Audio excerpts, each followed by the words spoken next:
আমাদের বাসায় যখন পাশে ফ্ল্যাটের লোক আসে বা যেকোনো পরিচিত লোক আসে, যদি চা খাওয়ানোর ইচ্ছা থাকে তাহলে কি করি? ঘরে ঢুকে যখন ওই লোকটা বসে বা ভাবি আন্টি যারাই আসুক বসে, তো আমরা তাড়াতাড়ি করে রান্নাঘরে গিয়া চায়ের পানিটা বসাই দেই। তারপরে গল্প করতে থাকি। আর যদি চা খাওয়ানোর ইচ্ছা না থাকে তখন তো আমি কি করব? চায়ের পানি বসাবো না।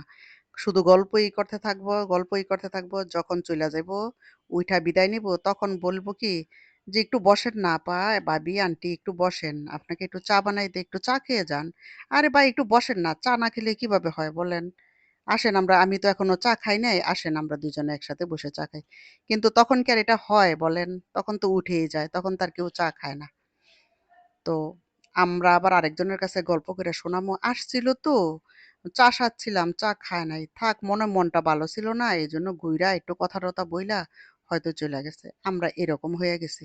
মানুষ এখন আর মানুষ নাই। মানুষ ১ কাপ চাকেও মনে করে কি বিশাল কিছু। যে এটা খাওয়াইলেও মহাভারত হয়ে যাবোগা, ধ্বংস হয়ে যাইবোগা।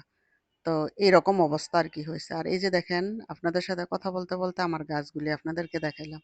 কয়েকদিন আগেই ধনিয়া পাতা গাছগুলি লাগাইছি। দেখেন ১ মাস না হইতেই কত সুন্দর হয়ে গেছে। এখান থেকে কিন্তু আমি আরো অনেক পাতা খাইছি, বুঝছেন বর্তমানে। কারণ আমার ভর্তা খুবই পছন্দ, এজন্যই ধনিয়া পাতা গাছ লাগাই। কারণ সবসময় তো আর ধনিয়া পাতা বাসায় থাকে না। আর এই যে এই ফুল গাছগুলিতে কিন্তু বেশি যত্ন নেওয়া লাগে না। কিছু সবজি মাঝে, মাঝে পুরান হয়ে গেলে ওগুলি না খাইলে কুচি কইরা কাইটা গোড়ায় দিয়ে দেই আর সবসময় পানি ঢালি। আর এই যে দেখছেন কি সুন্দর হইছে। সবসময় ফুল ফোটে।